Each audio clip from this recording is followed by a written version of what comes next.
దేవుడైన యెహోవా నేలమంటితో నరుని నిర్మించి వారి నాసికారంధ్రములో జీవవాయువును ఊదగా నరుడు జీవాత్మ ఆయను. దేవుడిచ్చిన ఈ వాక్యమును బట్టి ప్రార్థన చేసుకుందాం.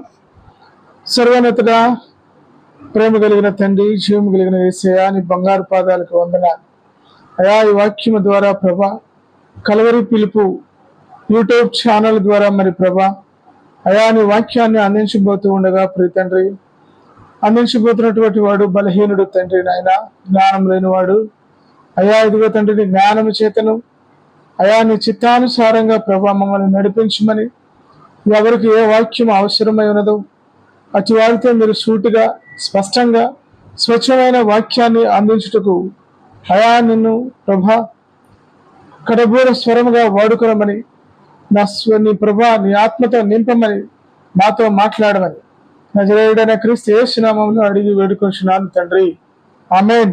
జీవాత్మను ఊదగా అంటే ప్రభు అయిన యెహోవా తన ఆత్మను ఎవరిలో ప్రవేశపెట్టాడు? నరునిలో ప్రవేశపెట్టాడు. యెహోవా ఆత్మ మానవుల యొక్క ఆత్మ ఇవి రెండు కూడా ఎప్పటికీ కూడా ఏకం అవలేవు. కానీ దేవుడైన యెహోవా ఏం చేశాడు? ఇక్కడ నరుని నేలమట్టిని తీసుకుని నరుని రూపంగా తయారు చేసి అందులో ఆ యొక్క నాసికా రంధ్రములో దేవుని యొక్క జీవాత్మను ఊదగా నరుడు ఏమయ్యాడు? జీవమును పోసుకున్నాడు. అంటే తండ్రి యొక్క రక్తమును మన ఆత్మలో ప్రవేశపెట్టాడు. కాబట్టి అనునిత్యము ఆయన ఎవరి గురించి ఆలోచన చేస్తూ ఉంటాడు? మన గురించి ఆలోచన చేస్తూ ఉంటాడు. అంత మాత్రమే కాదు, తన ప్రియమైన కుమారుడు ఎలా ఉండాలి, తన బిడ్డలు ఎలా ఉండాలి, మానవులమైనటువంటి మనమే మన బిడ్డల కొరకు ఏం చేయాలి, ఎలా చేయాలి అని చాలా ఆలోచిస్తూ ఉంటాం. అనేకమైనటువంటి ఆలోచనలు, నా బిడ్డకు ఏం చేయాలి, నా బిడ్డకు ఏ విధమైన సౌకర్యాలు కలిగించాలి, నా బిడ్డకు ఎలాంటి ఇల్లు కట్టించాలి, నా బిడ్డను ఏ విధంగా నేను వాడిని సుఖపెట్టాలి, వాడిని కష్టపెట్టకూడదు అనేటువంటిది మానవులమైనటువంటి మనమే అనేక విధములుగా ఆలోచిస్తూ ఉంటాం. మరి ప్రభు అయిన యెహోవా, దేవుడైన యెహోవా మనల్ని నేలమంటితో నరుని నిర్మించి వారి నాసికారంధ్రములలో జీవవాయువును ఊదగా నరుడు జీవాత్మ ఆయనను. అంతకుముందు నరుడు ఎవరు? నేలమట్టి. మరి ఆ నేలమట్టితో నరుని రూపంగా చేశాడు. అంటే ప్రభు అయినటువంటి యెహోవా యొక్క ఆత్మ ఎవరిలో ఉంది? మనలో ఉంది. అంటే ఎప్పుడు కూడా తండ్రి మన గురించి ఎక్కువగా ఆలోచన చేస్తూ ఉంటాడు. అందుకే ఆ రోజుల్లో నోవాహుని దేవుడు ఎంతగానో ఇష్టపడ్డాడు. నోవాహుకి కష్టకాలంలో ఎప్పుడు దేవుడు ఈ మానవులు చేసినటువంటి తప్పులను బట్టి, మానవుడు చేసినటువంటి నానా విధములైనటువంటి చెడు పనులను బట్టి ఆయనకి చాలా కోపం వస్తుంది. ఆ కోపంతో ఆయన సృష్టించినటువంటి ఈ సృష్టి మీదే ఆయనకి ఏమొస్తుంది అన్నాడు. కాబట్టి దేవుడు మనల్ని జ్ఞాపకం చేసుకున్నాడు. జ్ఞాపకం చేసుకొని ఆ రోజు నోవాహు కొరకు ఏం చేశాడో చూద్దాం. ఆదికాండము 8వ అధ్యాయము 1వ వచనం చదవండి ఒకసారి. ఆదికాండము 8వ అధ్యాయము 1వ వచనంలో ఒక మాట దేవుడు మనల్ని జ్ఞాపకం చేసుకుంటున్నాడు. చాలు, ఎప్పుడు కూడా ఆయన జ్ఞాపకాల్లో మనం ఉంటే మనకి ఓటమి అనేటువంటిది రాదు. మనకి ఎలాంటి పరిస్థితుల్లో కూడా, ఎలాంటి కష్టమైనటువంటి స్థితుల్లో కూడా మనము ఓటమి అనేటువంటిది చూడం. మనల్ని జ్ఞాపకం చేసుకుంటున్నాడండి. మనల్ని జ్ఞాపకం చేసుకోవడానికి ఏం అర్హత ఉంది? వాస్తవంగా నరుని యొక్క రక్తము దేవుని యొక్క రక్తముతో ఎప్పుడు కూడా ఏకీభవించదు. ఎందుకు ఏకీభవించదు అంటే దేవుని యొక్క రక్తము అతి పరిశుద్ధమైనటువంటిది, మానవుని యొక్క రక్తము అతి పాపముతో చేసుకున్నటువంటిది, అతి విధమైనటువంటి నానా విధములైనటువంటి పాపము చేత అది నింపబడి ఉన్నది. కాబట్టి దేవుని యొక్క రక్తము మానవుని యొక్క రక్తము ఎప్పుడు కూడా ఒక విధంగా ఉండవు. కానీ మన కొరకు తన ప్రియమైనటువంటి కుమారుని మానవ రూపంలో భూమి మీదకు వచ్చి తన ప్రాణమును, తన విలువైన రక్తమును వెలపెట్టి కొని మన పాపములను ఆయన ఏం చేశాడు? మన పాపములను తీసివేశాడు. వాటిని ఎప్పటికీ జ్ఞాపకం చేసుకోవట్లేదు. కాకపోతే మనం ఏం చేస్తా ఉన్నామంటే ఇహలోకమైనటువంటి ఆలోచనలతో, ఇహలోకమైనటువంటి ఆశలతో, జీవపు డంబములతో, జీవపు ఆశ నేత్రాశతో, ఈ విధమైనటువంటి ఆశలతో లోకం వెంబట పరిగెడుతూ మనిషిని నమ్ముకొని మోసపోయి చితికి చేదారి బాధపడి మానసికమైనటువంటి వేదనలతో మనం కృంగిపోతూ ఉంటూ చూస్తూ ఉంటాం. అలాంటి మానసికమైనటువంటి బాధల నుంచి మనం బయటపడాలి అంటే మనకు ఓదార్పు అవసరం. అలాంటి ఓదార్పు అనేటువంటిది మనకు దొరకాలి అంటే మనం ఎక్కడ ఉండాలి? ప్రభు అయినటువంటి క్రీస్తు యెహోవా కట్టించినటువంటి ఇంటిలో ఉండాలి. ఆ ఇంటిలో ఉన్నప్పుడు మనకి ఏ విధమైనటువంటి ఓటమి కానీ, ఏ విధమైనటువంటి బాధ కానీ, దిగులు కానీ మనకి కనిపించదు. ఓకేనా? ఒకసారి నిర్గమాకాండము 14వ అధ్యాయము 13వ వచనంలో ఒకసారి చూద్దాం. నిర్గమాకాండం చూద్దామండి. చాలా ఇష్టమైనటువంటి మాట. ఆ మాట ఎలా ఉంటుందంటే 14వ అధ్యాయంలో ఒక మాట చెప్తున్నాడు. అందుకు మోషే భయపడద్దు, యెహోవా మీ పక్షమున యుద్ధము చేయను, మీరు ఊరికే ఉండవలనని ప్రజలతో చెప్పాడు. మీరు అలా నుంచొని ఉండండి అంతే. దేవునికి మనం ఎప్పుడైతే లోబడుతూ ఉంటామో, ప్రభు అయిన క్రీస్తుకి మనం ఎప్పుడైతే లోబడుతూ ఉంటామో, ఆయనను ఎప్పుడు వాక్యానుసారమైనటువంటి జీవితాన్ని మనం అనుసరిస్తూ ఉంటామో, జస్ట్ నిలబడి చూస్తే చాలండి. అలా నిలబడి చూస్తే చాలు, విజయము మన వెంట ఉంటుంది. యెహోవా మీ పక్షమున యుద్ధము చేయను. మీరు అసలు నా జీవితం అయిపోయింది, ఈయనంతటితో నేను ఏమి చేయలేను, నా జీవితం పనికిరాదు, నా జీవితం అనేటువంటిది ఇక్కడ నుంచి అయిపోయింది, నా వల్ల కాదు, అలాంటి స్థితిలో ఆయన ఏం చేస్తా ఉంటాడు? యుద్ధం చేస్తా ఉంటాడు. నువ్వు ఎలాంటి పరిస్థితుల్లో ఉన్నా, నువ్వు ఎలాంటి స్థితిలో ఉన్నా, హీనమైన స్థితిలో ఉన్నా, పాడైపోయిన స్థితిలో ఉన్నా, ఒక్కసారి నోరు తెరిచి ప్రభువాని నన్ను క్షమించు అని ఒక్కసారి ఆయన్ని వేడుకుంటే ఆయన క్షమించడానికి సిద్ధంగా ఉన్నాడు. ఆయన మన తరపున యుద్ధం చేయడానికి ఎప్పుడు కూడా రెడీగా ఉన్నాడు. అంత మాత్రమే కాదు, ఇంకొక మాట కూడా మనం మాట్లాడుకోవచ్చు. నిర్గమాకాండంలో ఒక మాట మనం మాట్లాడదాం. 32వ అధ్యాయము 34వ వచనాన్ని మనం ఒకసారి చూద్దాం. ఏమైంది ఇక్కడ చూద్దాం ఒక్కసారి. 32వ అధ్యాయము ఒకసారి మనం 34వ వచనాన్ని మనం చూద్దాం. కాబట్టి నీవు వెళ్ళి నేను నీతో చెప్పిన చోట ప్రజలను నడిపించుము, ఇదిగో నా దూత నీకు ముందుగా వెళ్ళును. అది ఒకసారి మనం గడాంధకారపు లోయలలో ఉండిపోతాం, ఎవరు లేరు, నా గోడు పట్టించుకునేవారు లేరు, చేరవలసినటువంటి గవ్యము సుదూరమైనటువంటి దూరంలో ఉంది, నేను చేరలేను, క్లిష్టమైన పరిస్థితుల్లో నేను ఉన్నాను, నాకు ఎవరు తోడు అని నువ్వు దిగులు చెందాల్సినటువంటి అవసరం లేదు. ఎందుకంటే ఇక్కడ నువ్వు ఎక్కడున్నావు? యెహోవా కట్టించిన ఇల్లులో ఉన్నావు. ఆ విషయాన్ని నువ్వు మర్చిపోవద్దు. యెహోవా కట్టించినటువంటి ఇంటిలో నువ్వు ఉన్నావు. ఆ ఇంటిలో నీకు ఎప్పుడు విజయమే ఉంటుంది, కానీ అపవిజయం అనేటువంటిది ఎప్పటికీ రాదు. కాబట్టి ఏమంటున్నాడు? నీవు వెళ్ళి నేను నీతో చెప్పిన చోటకి ప్రజలను నడిపించు, ఇదిగో నా దూత నీకు ముందుగా వీళ్ళను, నేను వచ్చు దినమున వారి పాపమును వారి మీదకి రప్పించదని మోసే చెప్పాడు. ఆయన దూత మనకి ముందుగా వెళుతున్నారు. ఇక్కడ మీకు ఒక ఉదాహరణకి ఒక ఉపమానంతో చెప్తున్నాను. కలెక్టర్ సుభాష్ చంద్రబోస్ గారిని డిప్యూటీ కలెక్టర్ గారు ఆయన మన విశాఖపట్నంలో ఆయన ఏం చేస్తూ ఉన్నాడు అంటే ఆర్డీఓగా ఉన్నాడు. ఆర్డీఓగా పనిచేస్తూ ఉన్నప్పుడు ఆయన ఉండేటువంటి ప్రదేశంలో ఒక పాస్టర్ గారు ఉన్నారు. ఆ పాస్టర్ గారు ఆయన ఆర్డీఓ గారికి అర్జీలు పెట్టుకుంటూ ఉన్నాడు. అర్జీలు పెట్టుకుని అయ్యా నాకు ఒక స్థలం ఇప్పించండి, నేను మందిరం కట్టించుకుంటాను, దేవుని సువార్త ప్రకటిస్తాను అని చెప్పి అనుకుంటూ ఉన్నాడు. అప్పుడు అర్జీలు పెట్టుకుంటా ఉంటే అప్పుడు ఆయన ఏం చేశాడు? ఆయనకు ఉన్నటువంటి మంచి మనసుతోటి పోనీలే అని చెప్పి ఆయనకి తెలిసినటువంటి వారిని పిలిపించి, ఆర్డీఓ కదా, అన్ని పరిమితులు ఆయనకు ఉంటాయి, అన్ని పర్మిషన్స్ ఆయనకు ఉంటాయి, కాబట్టి ఆయనకి ఒక స్థలం, గవర్నమెంట్ స్థలాన్ని చూపించి ఒక 5 ఎకరాల స్థలాన్ని ఆయనకి ప్రభు మందిరం కొరకు ఆయనకి అప్పచెప్పేస్తాడు. ఆయన సరే సార్, మీరు మందిరం కట్టించుకోవడానికి స్థలం ఇచ్చారు, కానీ మందిరం కట్టాలంటే నా దగ్గర డబ్బులు లేవు, మీరు ఏ విధంగా సహాయం చేయాలంటాడు. ఆర్డీఓ గారు ఆయనకి తెలిసినటువంటి కాంట్రాక్టర్ని పిలిపించి, ఇదిగో ఈ మందిరాన్ని కట్టించాలి, ఈ మందిరానికి కావాల్సినటువంటి ఇటుకలు, ఇసుక, ఐరన్, సిమెంటు మీరు ఎట్లాగో కాంట్రాక్ట్ పనులు చేస్తున్నారు కాబట్టి కొంత వారికి కూడా ఆ పాస్టర్ గారికి అందించండి అని చెప్తారు. అప్పుడు దగ్గర ఆ స్థలము, ఆ చర్చి అంతా కూడా కలిపి 50 లక్షలు అవుతుంది. అయితే అక్కడ ఉన్నటువంటి కలెక్టర్ గారు ఈ యొక్క సుభాష్ చంద్రబోస్ గారికి ఒక పని అప్పచెప్తాడు. ఆ పని ఏంటి అంటే అక్కడ ఓడరేవు అనేటువంటిది నిర్మించాలి. ఆ ఓడరేవు నిర్మించాలి కాబట్టి నువ్వు వెళ్ళి అక్కడ బేస్తవారితో మీరు మాట్లాడి, ఆ చేపల వేట వారితో మాట్లాడి వారిని ఒప్పించి వారిని ఆ ప్రదేశాన్ని నుంచి తరలించి వేరే ప్రదేశానికి పంపించాలి అని చెప్పి ఆయనకి ఆర్డర్ ఇస్తాడు.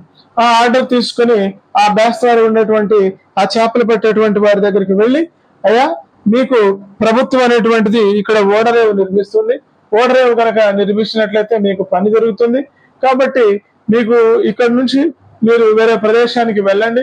ఆ ప్రదేశానికి వెళ్ళినప్పుడు ఆ ప్రదేశంలో ఉండటానికి మీకు ఇల్లు, ఇక్కడ ఈ పని అయ్యేంత వరకు మీ యొక్క కుటుంబంలో ప్రతి ఒక్కరికి ఒక ఉద్యోగం ఇప్పించడానికి మేము సిద్ధంగా ఉన్నాం.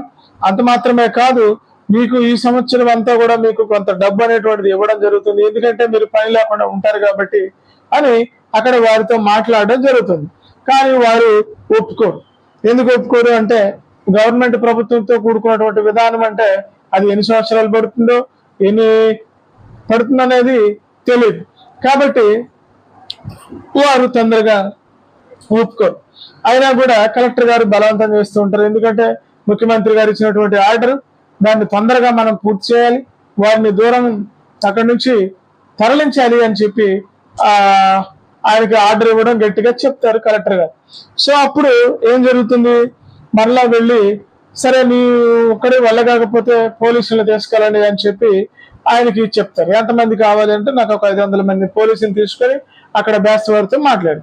అప్పుడు ఆ బేస్తవారు వాళ్ళు ఏం చెప్తున్నారు, అయ్యా మీరు చెప్పిన మాట కరెక్టే, మేము వెళ్ళాలి అని అంటే మరి సంవత్సరం పాటు మేము పని లేకుండా గడపడం అనేది కష్టం, కాబట్టి మీరు పని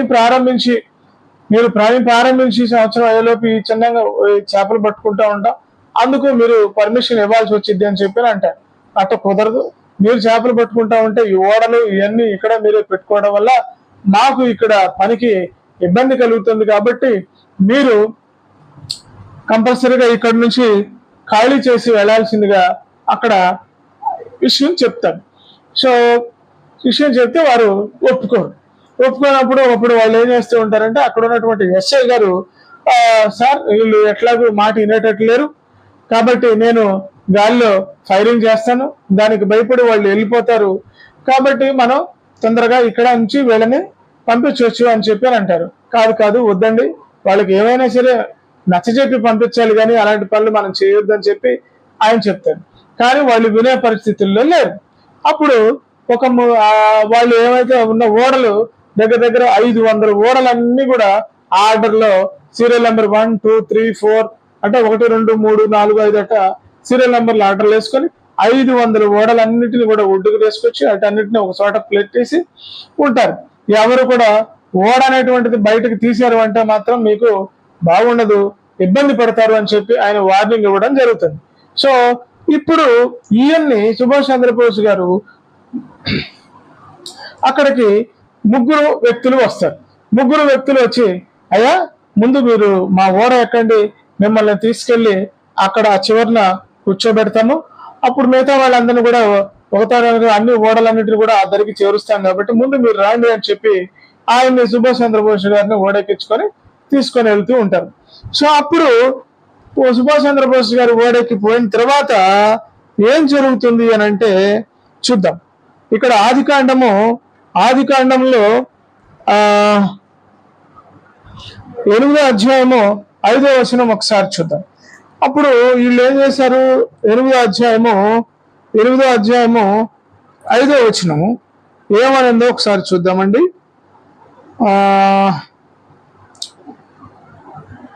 దేవుడైన నోవాహును అతనితో కూడా ఓడలైన సమస్త జంతువులను సమస్త పశువులను జ్ఞాపకం చేసుకొని, అప్పుడు అక్కడ ఏమవుతుంది అని అంటే చూద్దాం.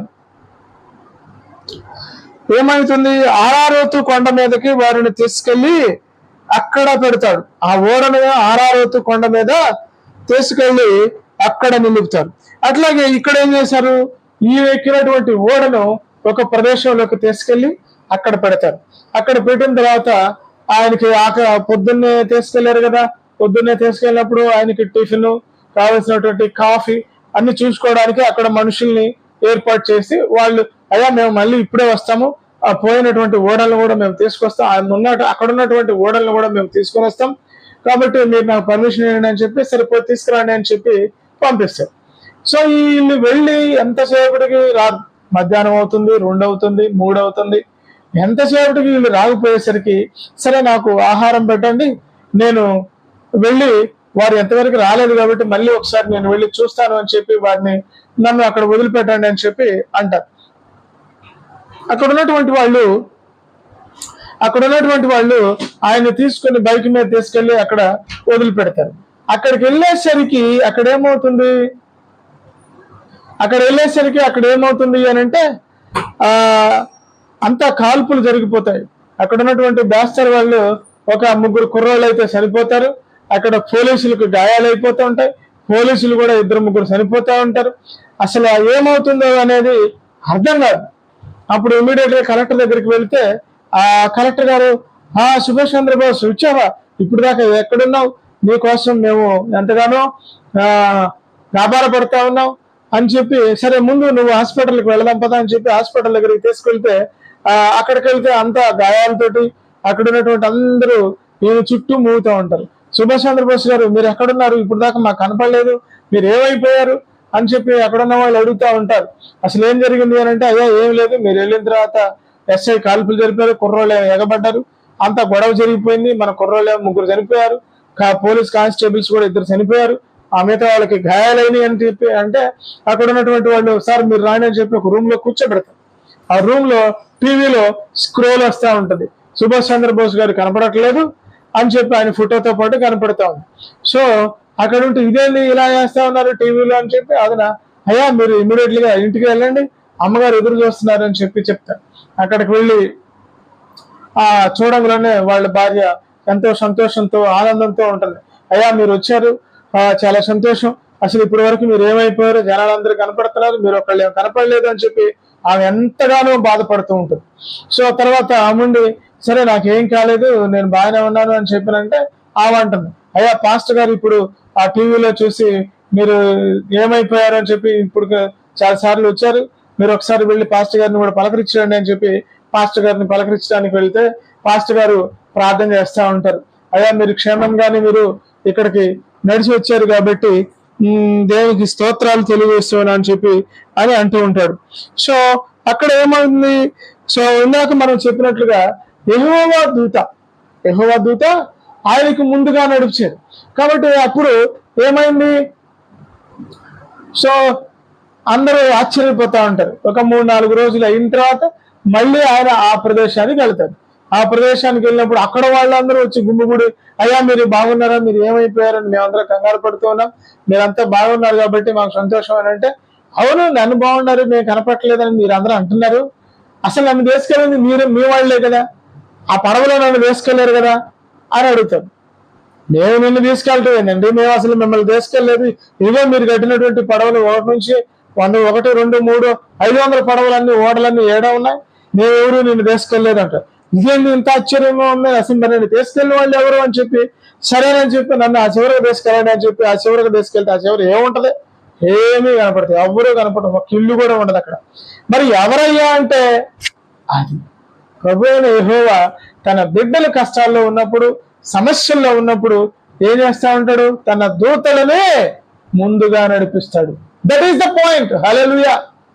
అది మనం చెప్పాల్సింది. అక్కడ వచ్చినటువంటి 3 ఎవరు, దేవదూతలు ఆయనకి ఏం చేశాయి, పరిచర్య చేశాయి. ఇది ఎప్పుడు జరిగింది అనుకుంటున్నారు, 2004లో జరిగింది. జస్ట్ మనకి 20 సంవత్సరాల క్రితం జరిగింది. అక్కడ జరిగినటువంటిది వాస్తవాలు. ఆయన ఇప్పుడు కూడా పాస్టర్ గా కూడా ఇక్కడ చేస్తా ఉన్నాడు, ఆయన యొక్క సాక్ష్యం ఇది. కాబట్టి ప్రియమైనటువంటి సంగమా, ప్రియమైనటువంటి సహోదరులరా, ప్రభు అయిన క్రీస్తు కట్టినటువంటి ఇంటిలో మనం ఉంటే మనకేముండదు, ఓటమి అనేటువంటిది ఉండదు, మనకేముండదు, ఓదార్పు అనేటువంటిది దొరుకుతుంది. ఓర్పు కలిగి ఉండాలి, ఓర్పు కలిగి ఉండాలి. ఆయన చేసే ఆశ్చర్య కార్యాలు మనం చూడాలి అని అంటే మనం ఏం కలిగి ఉండాలి? ఓర్పు కలిగి ఉండాలి. నిరీక్షణలో మనకేం జరుగుతుంది? ఆనందం దొరుకుతుంది. ప్రభు అయిన ప్రేమను ఆయన ఎప్పుడు కూడా మనల్ని పలకరించాలని ఆశపడుతూ ఉంటాడు, మనతోటి ఉండాలని ఆశపడుతూ ఉంటాడు. కాబట్టి మనం ఏం చేయాలి? ఆయనతో మన హృదయాన్ని అనుక్షణం నిద్రలేవంగానే ఏకూజామునే మన ప్రభువును రాజాతిరాజును ఆయనలో ఏం చేయాలి? మన ముఖము ఆయనకి కనిపించాలి. అప్పుడు ఈ లోకంలో ప్రతిదీ కూడా ఆయన కిందే, ప్రతిదీ కూడా ఆయన సృష్టించిందే. కాబట్టి ప్రతిదీ కూడా మనకి విజయం కలుగుతుంది. కాబట్టి మనం నిద్ర లేవగానే మన యొక్క ముఖాన్ని ఆయనకు చూపించాలి. చూపించడం అంటే ఎట్లా చూపించాలి?